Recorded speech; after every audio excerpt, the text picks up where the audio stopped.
এই আমার গামছাটা কোথায়? স্নান করতে যাবো তো। স্নান করার জন্য তো গামছা লাগে না, জল আর সাবান লাগে।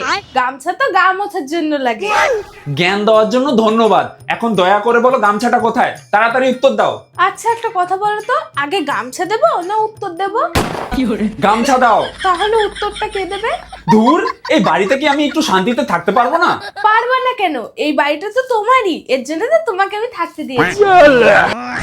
তোমার এই উপকারের কথা আমি কোনোদিনও ভুলতে পারবো না। এখন তাড়াতাড়ি গামছাটা দাও, আমার হাতে সময় খুবই কম। এমন কথা বলো না তো, তুমি মরে গেলে আমার কি হবে?